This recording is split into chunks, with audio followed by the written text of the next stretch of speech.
नागलोक में चंदा और प्रथा नाम की दो नागिन बहनें रहती थी। उन दोनों बहनों का जन्म एक ही दिन हुआ था, परंतु उनकी शक्ल अलग अलग थी। चंदा एक सुलझी और समझदार नागिन थी, तो वहीं प्रथा घमंडी और नकचुड़ी नागिन थी। वो बस सुंदर और अच्छे दिखने वाले लोगों से ही बात करना पसंद करती थी। एक दिन दोनों बहनें नागलोक की नदी किनारे बैठकर अपने बालों को धो रही होती है। तभी वहाँ पर काली नागिन आती है और चंदा से बोलती है। चंदा, प्रथा, कैसी हो तुम दोनों? मैं ठीक हूँ, तुम कैसी हो काली नागिन? आज अचानक यहाँ कैसे आना हुआ? मुझे अपने आकार को बड़ा करने वाला जादू सीखना था। क्या तुम दोनों मुझे सिखा दोगी? हाँ हाँ, क्यों नहीं, लेकिन मुझसे अच्छा ये जादू प्रथा को आता है, तुम उसी से सीख लो। प्रथा, क्या तुम मुझे वो जादू सिखा दोगी? तुम मेरे से बात मत करो, मुझे तुमसे कोई बात नहीं करनी। लेकिन मुझसे बात करने में तुम्हें क्या परेशानी है? हाँ, मुझे बहुत परेशानी है। कहाँ मैं इतनी सुंदर और तुम इतनी काली। चंदा, काली नागिन को जादू तुम्हें सिखाना है तो सिखाओ, लेकिन मुझे सिखाने को मत बोलो। इतना कहकर प्रथा वहाँ से चली जाती है। फिर काली नागिन को रोते हुए देख चंदा कहती है। काली नागिन, प्रथा की तरफ से मैं तुमसे माफी मांगती हूँ। मैं तुम्हें वो जादू सिखा दूंगी, तुम चिंता मत करो। उसके बाद चंदा काली नागिन को अपना आकार बड़ा करने वाला जादू सिखाती है। इसी तरह समय बीतता है। पूरे नागलोक में जहाँ चंदा सबकी मदद करती, वहीं प्रथा सबसे लड़ाई करती रहती थी।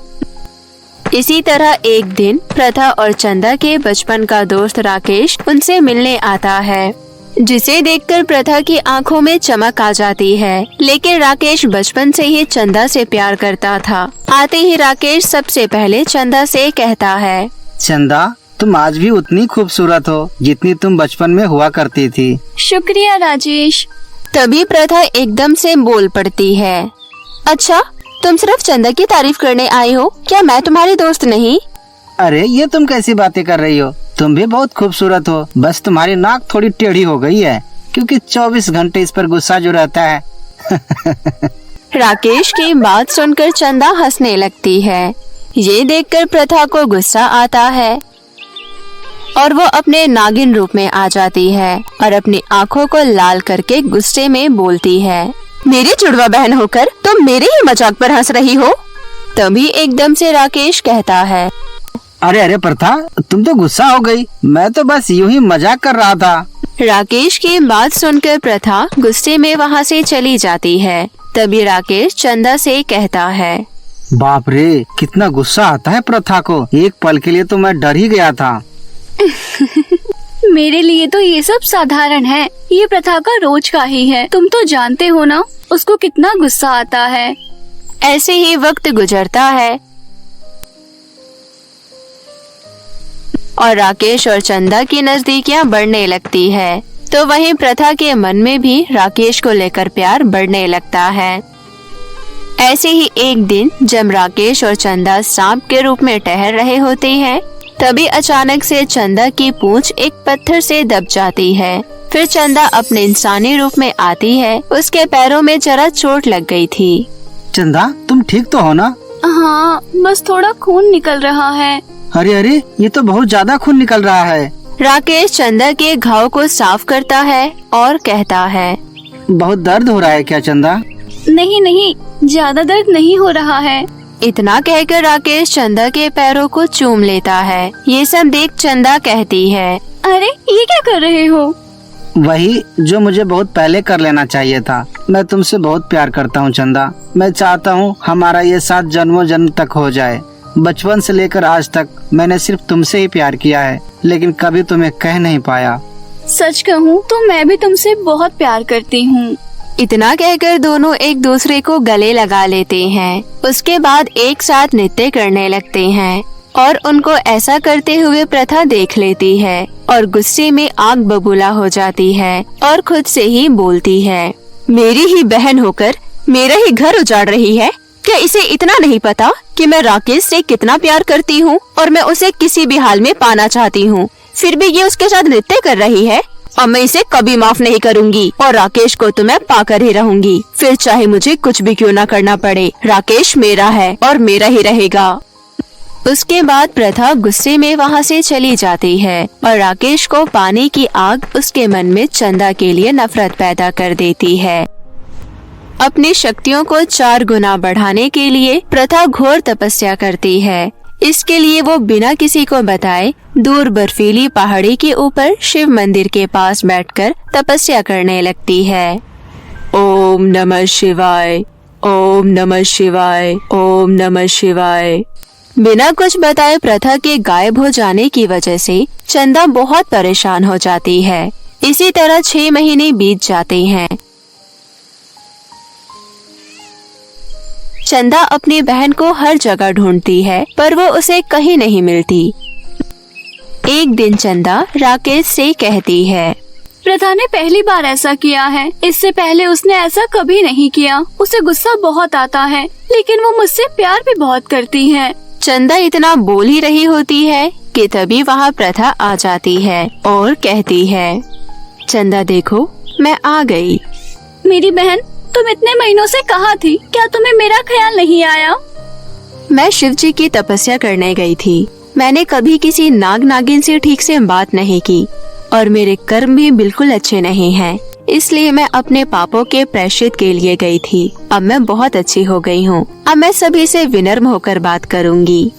इतना कहकर प्रथा वहाँ से चली जाती है। चंदा अपनी बहन के वापस आ जाने से बहुत खुश थी, लेकिन राकेश को प्रथा के बदले व्यवहार को देखकर उस पर थोड़ी शंका हो रही थी। इसी तरह दिन बीतते जाते हैं